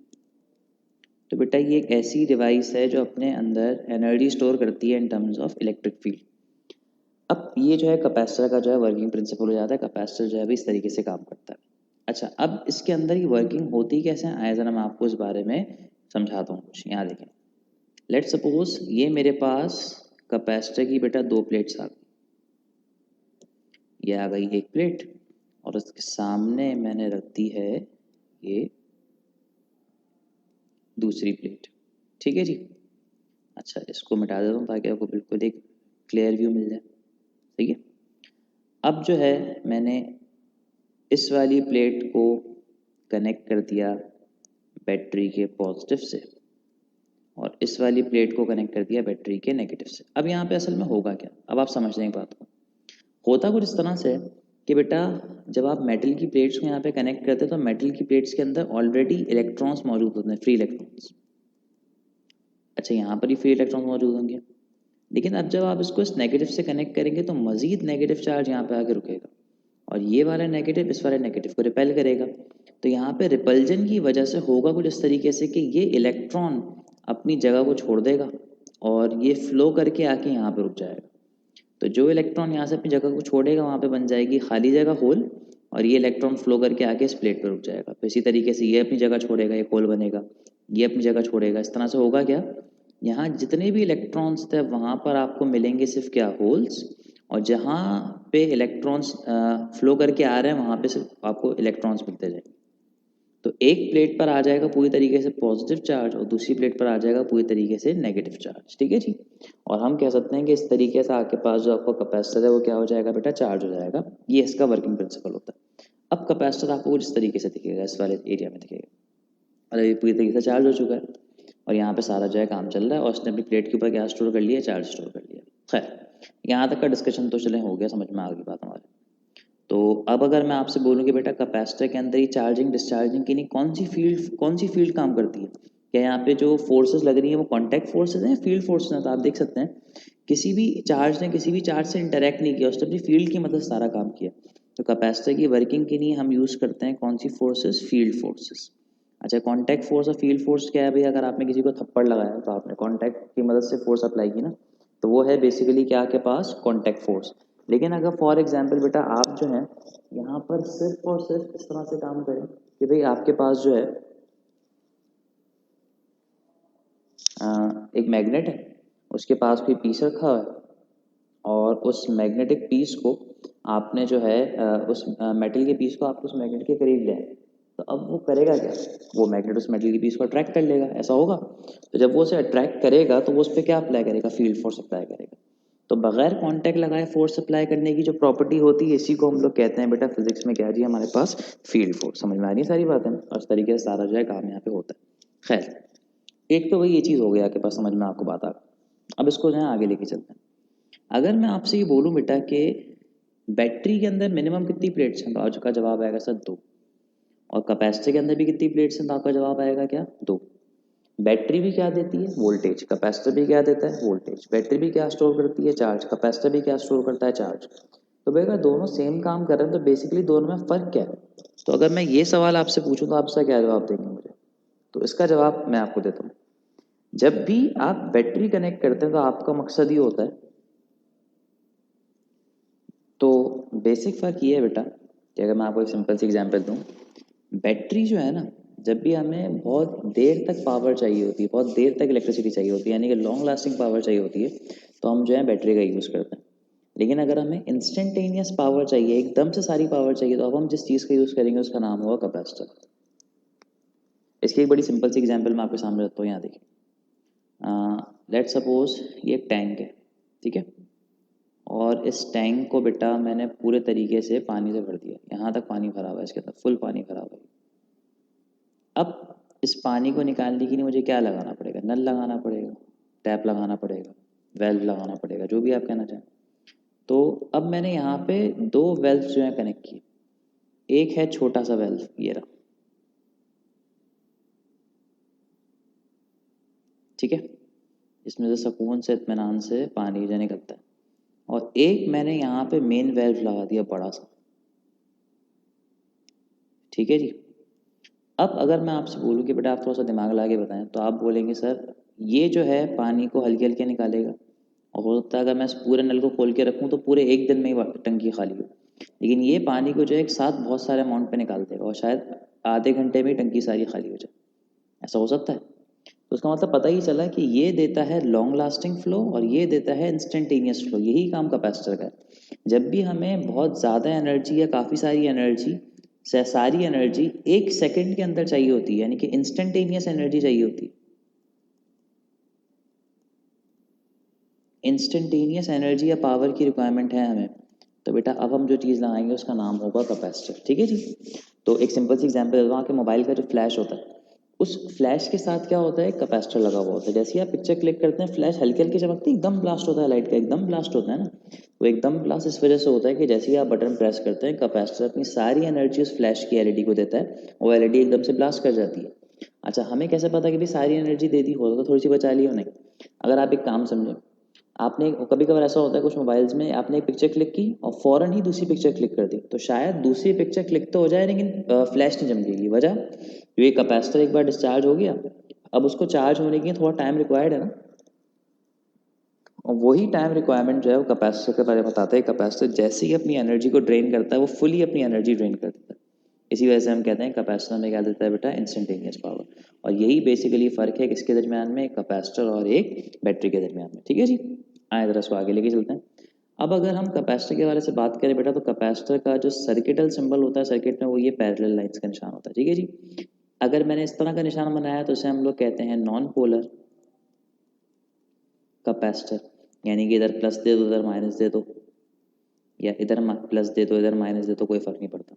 लेकिन अगर किसी जगह पे इस तरह का निशान बना हुआ है, तो ये आपके पास होता है एक अदद कौन सा कैपेसिटर जी? पोलर कैपेसिटर, ठीक है जी। बस ये आपको पता होना चाहिए। खैर, कैपेसिटर का अगर फॉर्मूला ड्राइव करें, तो देखें अभी हम लोगों ने लास्ट वाली चीज़ में देखा था कि कैपेसिटर की प्लेट्स के ऊपर चार्ज आके रुकता है। अगर ज़्यादा बड़ी बैटरी है तो चार्ज ज़्यादा रुकेगा, कम बैटरी है तो चार्ज कम रुकेगा। इसका मतलब मैं कह सकता हूँ कि कैपेसिटर की बैटरी प्लेट्स के ऊपर जो चार्ज रुकता है वो डायरेक्टली प्रोपोर्शनल है उसके वोल्टेज के। प्रोपोर्शनलिटी जाएगी इज इक्वल्स टू आएगा, और साथ में आ जाएगा एक कांस्टेंट जो कभी चेंज नहीं होता, और कांस्टेंट है सी। और इस सी का जो नाम है बेटा, सी को हम लोग कहते हैं कैपेसिटर की कैपेसिटेंस। कैपेसिटेंस क्या है? अभी कैपेसिटेंस का वर्ड जो है निकला है कैपेसिटी से। किस चीज़ की कैपेसिटी है? ये है चार्ज स्टोरिंग कैपेसिटी। जितनी ज़्यादा कैपेसिटेंस होगी उतना कैपेसिटर की प्लेट पे चार्ज आके रुक सकेगा, ठीक है। मेरी बात समझ में आ रही है आप लोगों को यहाँ पर? तो इस तरीके से बेटा ये कैपेसिटर जो है काम करता है, और इसका जो फंक्शन होता है ये आ गया इसका बेसिक फॉर्मूला। अच्छा, अगर मैं आपसे बोलूँ कि बेटा आप यहाँ से सी का फॉर्मूला निकाल के दिखाएं, तो देखें सी का फॉर्मूला निकालना बड़ा आसान है। ये सी है, ये वी मल्टीप्लाई आएगा तो जाके डिवाइड हो जाएगा, तो सी का फॉर्मूला आ जाएगा Q अपॉन वी। यूनिट क्या होगा? Coulombs upon volt, which is collectively known as farad. आ रही है बात समझ में? फेरेड बोले फेराड बोले, ये जो होता है यूनिट होता है किसके हवाले से? कैपेसिटर की कैपेसिटेंस के हवाले से, ठीक है बेटा। अच्छा, एक तो ये होता है अभी यूनिट कैपेसिटर का, कैपेसिटेंस का। कैपेसिटेंस का एक यूनिट और होता है, तो सॉरी एक फॉर्मूला और होता है, जिसको हम कहते हैं कैपेसिटर की कैपेसिटेंस का डिज़ाइन फॉर्मूला। अच्छा, ये फॉर्मूला आप सबने देखा हुआ ज़रूर है, लेकिन नाम शायद आपने ना पढ़ा उसका। ये फॉर्मूला होता है C is equals to epsilon not A upon D. याद आया? C है कैपेसिटेंस, एप्सिलॉन नॉट तो परमिटिविटी के से हम बात कर चुके हैं। A जो है वो होता है प्लेट्स का एरिया। ये जो प्लेट्स हैं ना, इसका ये जो पूरा एरिया है इसको A कहते हैं, और इन प्लेट्स के दरमियान का जो डिस्टेंस होता है जी उन्हें कहा जाता है डी। ठीक है जी। तो कैपेसिटेंस डायरेक्टली प्रोपोर्शनल है एरिया से, लेकिन इन्वर्सली प्रोपोर्शनल है डिस्टेंस से।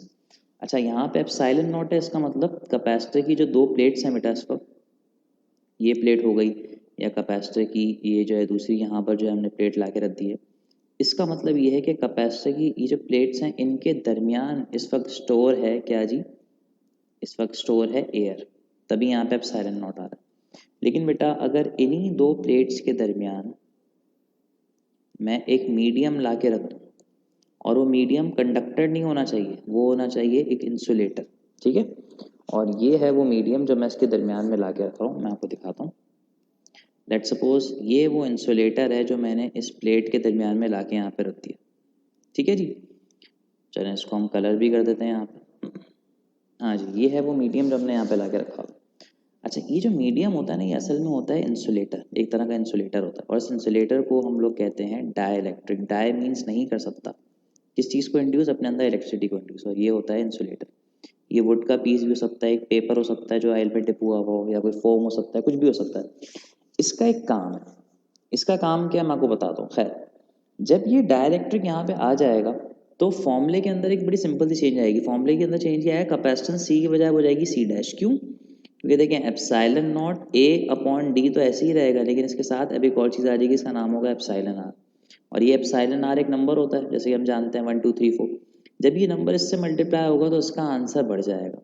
अब ये जो चीज़ अगर आप इस पर गौर करें, ये किसके बराबर है, सी के बराबर, तो हम कह सकते हैं मीडियम वाले कैपेसिटर की कैपेसिटेंस एप्सिलॉन आर टाइम्स है किसकी कैपेसिटेंस के, एयर वाले कैपेसिटर की कैपेसिटेंस के। और अकॉर्डिंग टू दिस फॉर्मूला हम कह सकते हैं कि मीडियम वाले कैपेसिटर की कैपेसिटेंस ज़्यादा है किससे, एयर वाले कैपेसिटर की कैपेसिटेंस। ये बात समझ में आ रही है आपको? तो इस तरीके से जो है सारा काम किया जाता है। अब मसला ये है कि ये कैपेसिटेंस ज़्यादा हो रही है तो हो क्यों रही है, अब मैं आपको समझाता हूँ।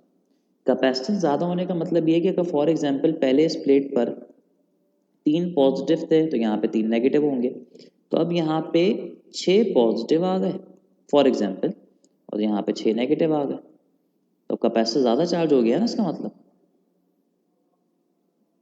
ठीक है जी। अब ऐसा क्यों हुआ, इस डाइलेक्ट्रिक की वजह से हुआ। होता बेसिकली क्या है, जब आप डाइलेक्ट्रिक को यहाँ पे रहते हो, डाइलेक्ट्रिक असल में एक ऐसा इंसुलेटर है जिसके अंदर चार्जेस बैलेंस्ड है। अच्छा, जैसे ही आप इस डाइलेक्ट्रिक को इस फील्ड के अंदर रखते हैं, इसके अंदर जितने नेगेटिव हैं उतने पॉजिटिव हैं, तभी इसका चार्ज न्यूट्रल है। जैसे ही वो इस फील्ड के अंदर आता है, उसे दिखता है कि भाई यहाँ पे पॉजिटिव चार्ज है, तो वो डाइलेक्ट्रिक अपने सारे नेगेटिव को यहाँ भेज देता है और सारे पॉजिटिव को यहाँ भेज देता है। और जब तक ये डाइलेक्ट्रिक इस इलेक्ट्रिक फील्ड में रखा है, इसकी वो पोलैरिटीज़ हैं, जैसे ही आप निकालेंगे ये नेगेटिव इस तरफ आएगा, पॉजिटिव इस तरफ आएगा, ये न्यूट्रलाइज हो जाएगा। अच्छा, डाइलेक्ट्रिक का अपने ऊपर चार्ज इंड्यूस कर लेना फील्ड के अंदर एक नाम से जाना आता है, इसको हम कहते हैं पोलराइजेशन। ठीक है जी, डिस्ट्रीब्यूट कर दिया ना इसने चार्जेस को, तो ये पोलराइज हो गया इसको। अब होगा क्या, अब मैं बड़ी सिंपल सी बात को बता दूँ, सुनिएगा जरा। प्लेट की जो इलेक्ट्रिक फील्ड है वो है away from positive and towards negative, इस तरह से ये है प्लेट की इलेक्ट्रिक फील्ड, इसको मैं कह देता हूँ ईपी। लेकिन बेटा जो डाइलेक्ट्रिक है उसकी इलेक्ट्रिक फील्ड कहाँ होगी, वो होगी away from positive and towards negative. तो डाइलेक्ट्रिक की जो इलेक्ट्रिक फील्ड है वो इस तरह से ये। अच्छा, हम जानते हैं इलेक्ट्रिक फील्ड असल में एक वेक्टर क्वांटिटी है, उसको मैं कह देता हूँ ईडी। ईपी इस तरफ है, ईडी इस तरफ है, तो उसका मतलब ये ईडी इस ईपी को बढ़ा रहा है कम कर रहा है, तो जवाब आएगा सर कम कर रहा है।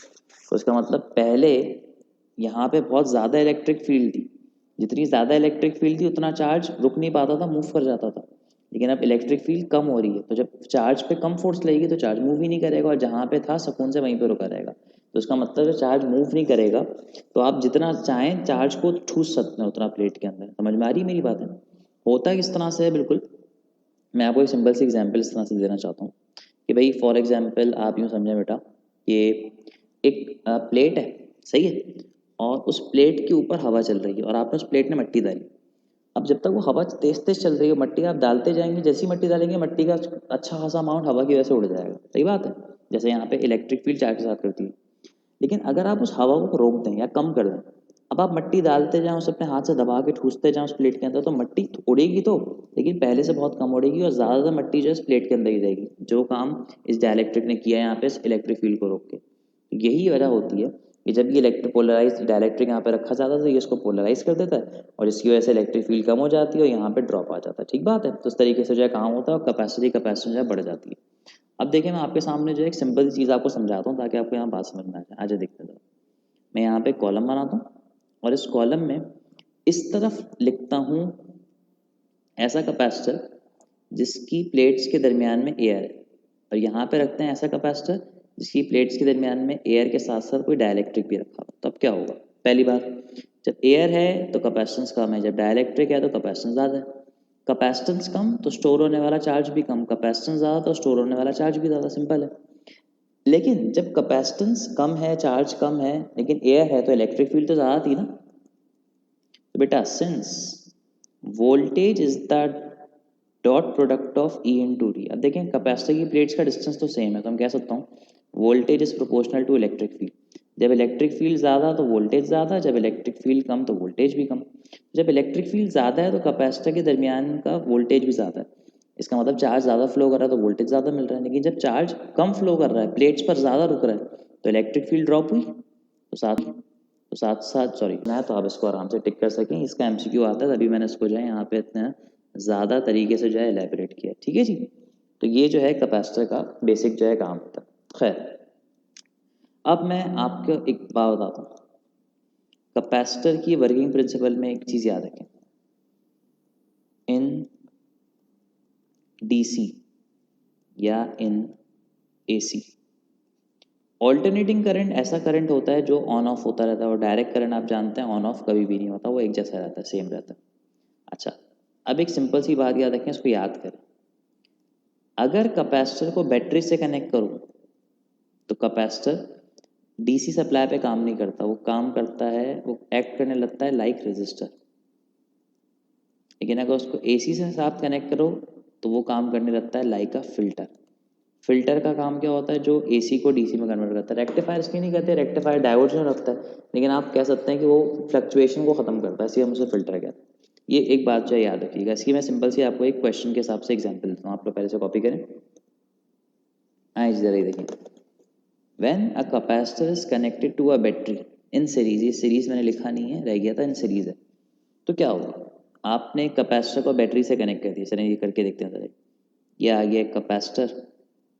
अच्छा, समझाने के लिए मैं इसके साथ एक बल्ब भी अटैच करूँ ताकि आपको समझ में आएगा भी हो क्या रहा है, ठीक है। और ये आ गई एक अदद बैटरी। अब क्या होगा? अब पहले समझते फिर उसके ऑप्शन पढ़िएगा। लेट सपोज कैपेसिटर से डिस्चार्ज है तो कैपेसिटर का वोल्टेज 0 वोल्ट, बैटरी चार्ज है तो बैटरी का वोल्टेज है 3 volt. High potential to low potential current flow करा, बल्ब हो गया ऑन, चलो बिजली आ गई। अब करंट कैपेसिटर के थ्रू होते हुए जा रहा है, ऐसा है, तो कैपेसिटर भी तो चार्ज होगा। कैपेसिटर पहले 0 था, फिर 1 हुआ, फिर 2 हुआ, एक वक्त आया वो 3 हो गया। जैसे ही वो 3 हुआ, ऊपर और नीचे का पोटेंशियल खत्म हो गया, तो अब करंट को फ्लो करने का कोई जवाब ही नहीं मिल रहा, तो करंट रुक गया और कैपेसिटर ने करंट को रोक दिया, और बल्ब की जो ब्राइटनेस है वो कम होते होते बल्ब हो गया ऑफ। आ रही है बात समझना? तो इसका मतलब करा क्या, कैपेसिटर ने शुरू में तो करंट को फ्लो करा है जब तक वो चार्ज नहीं होता, लेकिन जैसे ही वो चार्ज हुआ उसने बैटरी की तरह से ही काम करना शुरू कर दिया, और इस कैपेसिटर के प्लस ने इस प्लस को रोका, इस माइनस ने इस माइनस को रोका, और बैटरी का करंट रुक गया। लेकिन अगर यहाँ पे एसी सप्लाई होती तो एसी सप्लाई की अच्छी बात ये होती है, एसी सप्लाई के अंदर करंट आता भी है और नहीं भी आता। जब करंट आता है तो कैपेसिटर चार्ज हो जाता है, और जैसे ही करंट नहीं आता कैपेसिटर डिस्चार्ज हो जाता है। लेकिन डीसी में तो करंट लगातार आ रहा है ना, तो कैपेसिटर को डिस्चार्ज होने का मौका ही नहीं मिल रहा, और कैपेसिटर काम नहीं कर पा रहा। तो इसका मतलब एन ऑल्टरनेटिंग करंट फ्लो नहीं। हाँ, अगर एसी आता है डीसी होता तो ऐसा हो सकता था, नो करंट फ्लो नहीं। A current flow for some time and finally decreases to zero, ये राइट आंसर। और ये बात समझ में, तो इस तरीके से इस क्वेश्चन को सॉल्व कर लिया जाएगा। चलिए 2 क्वेश्चन और देखते हैं, यहाँ पढ़ें। In DC supply capacitor acts as, अभी बताया था ना resistor. In DC supply capacitor acts as close circuit है ओपन सर्किट, जहाँ कैपेसिटर ने करंट को रोक दिया। इलेक्ट्रिसिटी में होता है क्या, अगर तार कनेक्ट हो तो करंट फ्लो करता है, करंट होता है नॉट इक्वल टू जीरो, और इसे कहते हैं हम क्लोज सर्किट। लेकिन अगर तारों को मैं एक दूसरे से अलग कर दूं तो करंट हो जाएगा इज इक्वल टू जीरो, और इसे कहते हैं ओपन सर्किट। तो जब ओपन से करंट नहीं फ्लो कर रहा, कैपेसिटर ने किसी तरह से काम किया लाइक ओपन सर्किट। आ रही है बात समझ में? तो उस तरीके से कैपेसिटर के हवाले से काम किया जाता है। खैर आगे ले चलते हैं इसको। अच्छा बेटा, अब जो है मैं आपको एक इंपॉर्टेंट चीज़ बताता हुआ चलूँ। ये इंपॉर्टेंट चीज़ है कैपेसिटर के कॉम्बिनेशंस।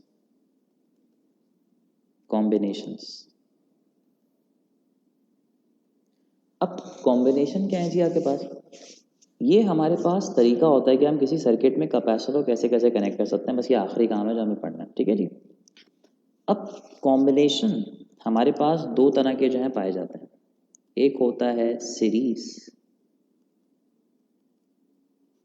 और इसी के साथ साथ दूसरा होता है पैरेलल। अब बेटा एक चीज़ अपने दिमाग में बैठाएं, सीरीज में क्या होता है जी, सीरीज में जितने भी कैपेसिटर्स हैं वो एक दूसरे के हिसाब से एक लाइन में अटैच होते हैं, और पैरेलल में आप सब जानते हैं बचपन से कैपेसिटर जो है एक दूसरे के आमने सामने कनेक्ट होते हैं, ठीक है।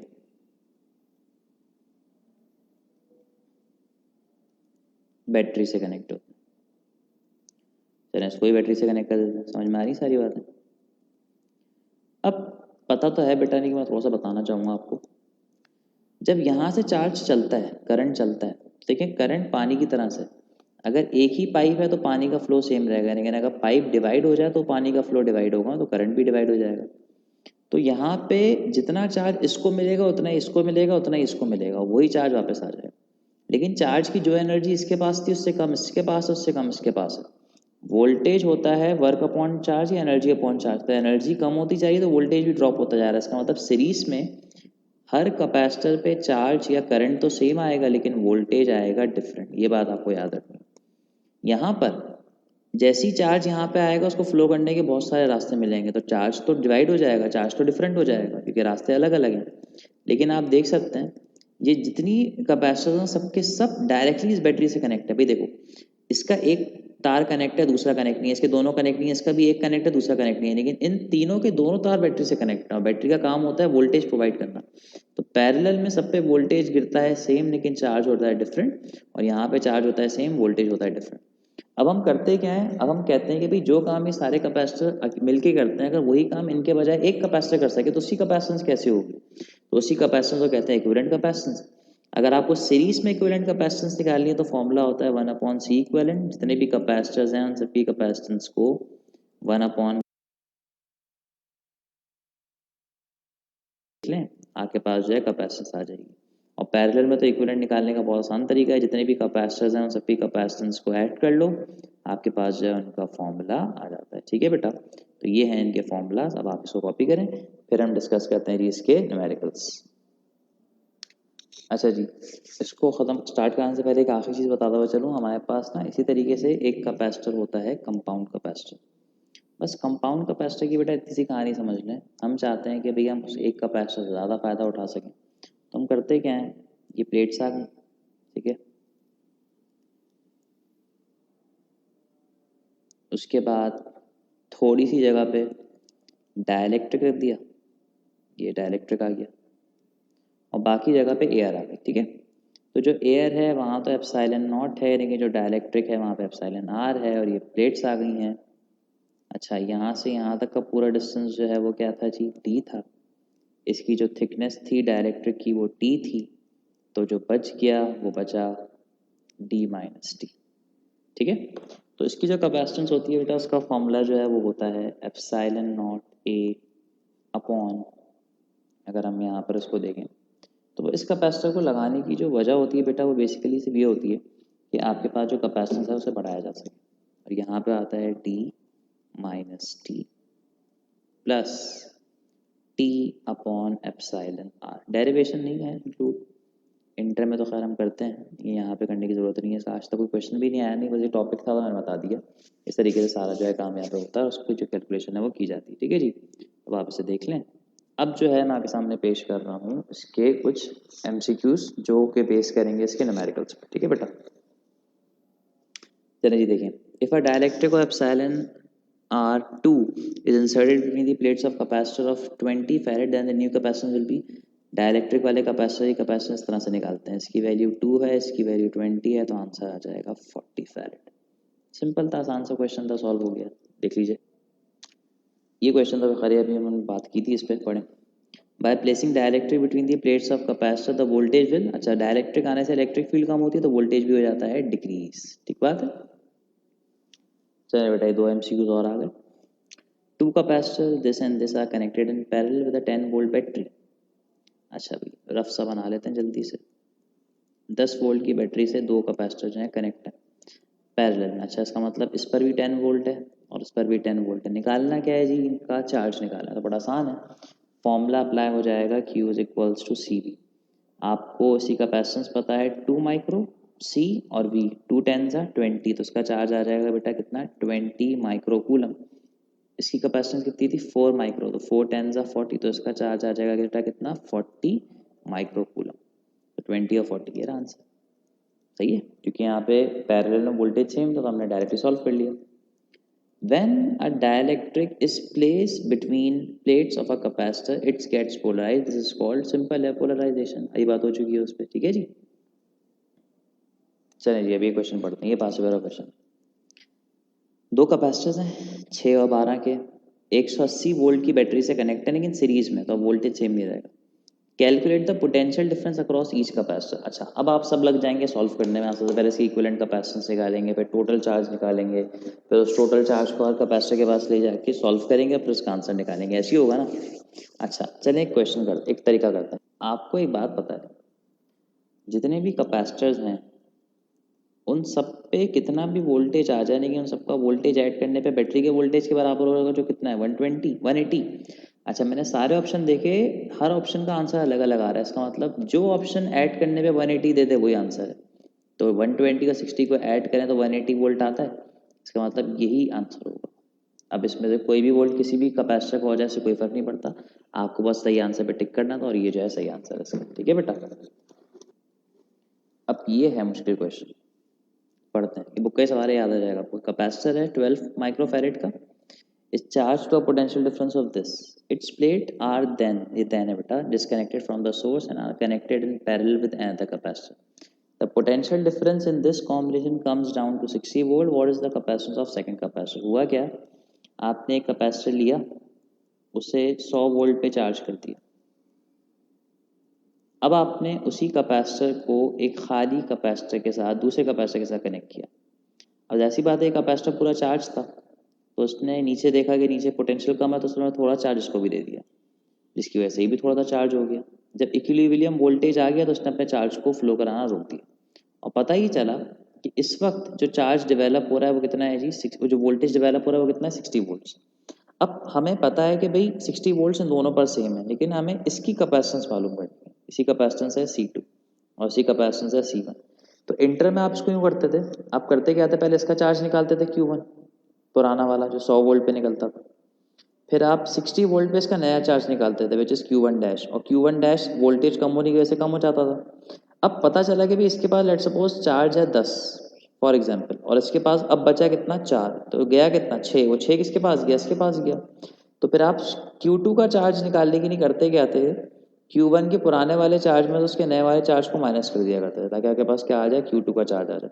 फिर आप जो है Q2 का चार्ज पता, Q2 का वोल्टेज पता है, Q2 की कैपेसिटेंस निकाल लिया करते थे। तो ये बड़ा लेंथी प्रोसेस था, लेकिन एप्टीट्यूड में हमें काम थोड़ी करना है। तो बेटा अगर यही वाला क्वेश्चन आपके पास एप्टीट्यूड में आ जाए तो आप इस क्वेश्चन को जी सॉल्व कैसे करेंगे, आए ज़रा देखते हैं जी इसको। चलिए तो उसको सॉल्व करने की शॉर्ट ट्रिक मैं आपको समझा देता हूँ। उसकी शॉर्ट ट्रिक ये है बेटा, जब भी एक केस बना देते हैं, जब भी आपको निकालनी हो कैपेसिटेंस ऑफ सेकेंड कैपेसिटर, तो एक सिंपल सा शॉर्टकट है, वो याद रखें। शॉर्टकट क्या है, दूसरे कैपेसिटर की कैपेसिटेंस इज इक्वल्स टू पहले कैपेसिटर की capacitance into change in voltage upon second capacitor का वोल्टेज। ठीक है जी, समझ में आ रही है बात, आए जरा देखते हैं। अब क्वेश्चन में है क्या, पहले कैपेसिटर की कैपेसिटेंस क्या है 12, माइक्रो वाइक्रो छोड़ दें, माइक्रो आखिर में लगा देंगे। चेंज इन वोल्टेज कितना है 100 और 60, तो 60 और 100 का डिफरेंस कितना आ जाएगा 40 आ जाएगा, और दूसरा वोल्टेज कितना था बेटा 60। ठीक है जी, 0 से 0 कैंसिल, 6 2 12, 2 4 8, ये आ गया आंसर। आई बात समझ में, बस इस शॉर्टकट को याद रख लें, आपकी भी ज़िंदगी बहुत आसान हो जाएगी और टेस्ट भी बहुत आसानी से हो जाएगा। ठीक है बेटा, तो इस तरीके से ये क्वेश्चन जो है वो सॉल्व हो जाएगा। ठीक है जी, सो यहाँ पर आते आते हमने जो है बेटा इस कैपेसिटर के बारे से मैक्सिमम चीज़ें कवर की, और मैक्सिमम इस टॉपिक को जो है मैंने यहाँ पे कवर कर दिया। तो बस अब मैं इसको यहीं पे एंड करता हूँ। अब इंशाल्लाह नेक्स्ट वीडियो में स्टार्ट करेंगे एक नेक्स्ट चैप्टर। यहाँ तक आते आते आपके पास chapter number 12 which is electrostatic, इसके सारे टॉपिक्स कवर हो गए।